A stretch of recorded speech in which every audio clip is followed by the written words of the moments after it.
Uh, Jack Barton from Al Jazeera.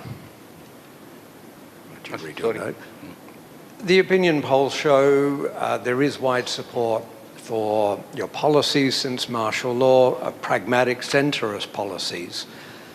And yet when I talk to people in the middle, everywhere I go, there seems to be a dissatisfaction with both parties that harkens back to something you mentioned at the very top of the talk, which is the special circumstances out of which South Korea's democracy arose, and that is the dictatorship period and the student demonstrations.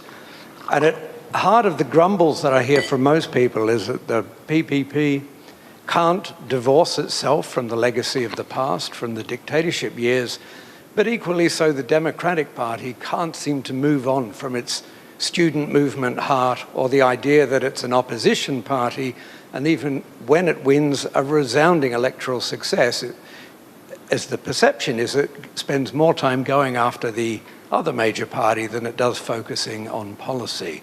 So there is happiness out there that South Korea absolutely has moved on, it has proved resilience, but also a general dissatisfaction that the two major parties are still in this dynamic. And it seems like a dynamic that would lead to history repeating itself, perhaps not as dramatically as we saw a year ago. But is this something that South Korea should try to overcome? If it should, how could it overcome this? How could the two main parties move on and become something that all of the people can appreciate? 예, 알자지라의 필립 잭 바튼입니다.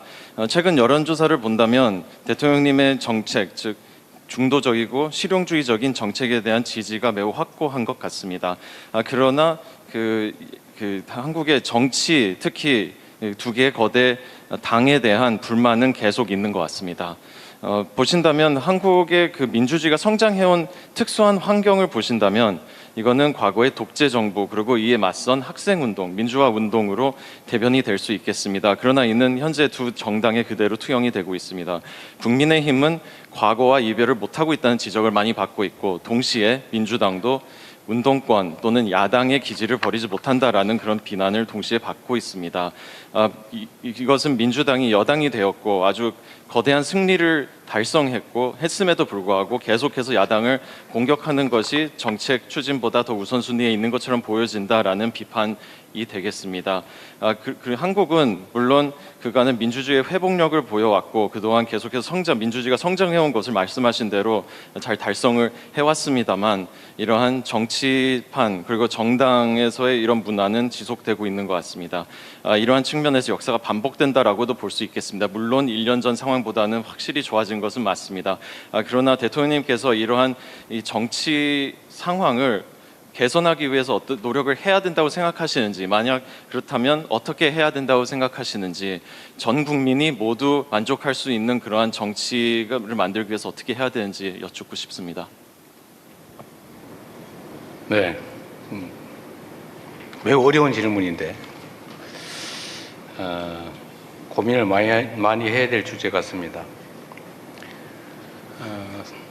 사실 정치 집단들, 특히 이제 정당들에 대한 국민들의 평가는 사실 호의적이기가 쉽지 않은 것 같아요. 국민들의 생각은 정말로 다양하죠. 근데 과연 그 국민들의 다양한, 특히 정치적 다양함이 두 개의 정당에 다 제대로 투영될 수 있느냐.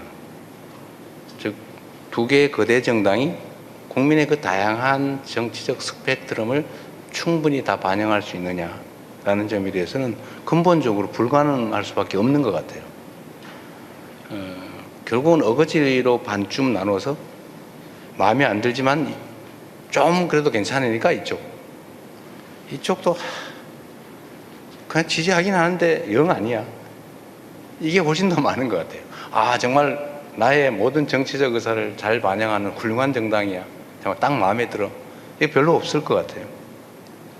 그게 대부분의 나라의 정당이 비슷하지 않을까 싶은데, 물론 발전 정도에 따라서 이 정당들의 행태가 그 중에서도 그 불합리한 요소를 최대한 많이 제거하고 또 합리적 요소를 최대한 많이 키우면 그런 불만들은 많이 줄어들 수 있겠죠. 그런데 그게 또 상대적인 것이어서 쉽지 않은 측면이 있는 것 같습니다. 제가 지금 대통령의 직책을 수행하면서도 제일 중요하게 여기는 것이 국민 통합이고 또 가능하면 존재를 인정하고 대화하고 타협하려고 합니다. 가끔씩 대화를 해보면 시간 낭비다는 생각을 넘어서서 화가 날 때가 상당히 있어요. 그래도 또 해야 될 일이니까 열심히 하려고 노력합니다만 대화 자체가 안 될 때도 꽤 있는 것 같습니다. 근데 이게 그러면 상대 입장에서는 일부러 그러거나 모르고 그러느냐 어떤 걸까? 어쩔 수 없는 측면이 또 있는 것 같아요. 그러니까 정치 발전 정도가 충분히 성숙하지 못한 것 아닐까? 노력해야 될 것 같습니다. 그러니까 말씀하신 것처럼 독재와 반독재, 비민주와 민주주의 이게 대결하던 시대를 못 벗어난 거 아니냐. 대한민국이 충분히 민주적이지 못하고 좀 독재적이고 폭력적일 때는 소위 민주화 투쟁, 민주주의 투쟁이 중요했죠. 지금은 사회는 많이 발전했는데 여전히 그 관성에서 못 벗어난 거다. 민주당이 다 벗어나지 못했다. 그 점도 일리는 있습니다. 그러나 또 노력하고 저도 노력했고 또 지금도 노력하고는 있는 것 같습니다. 근데 또 상대적이어서 힘들 것 같기도 하고요.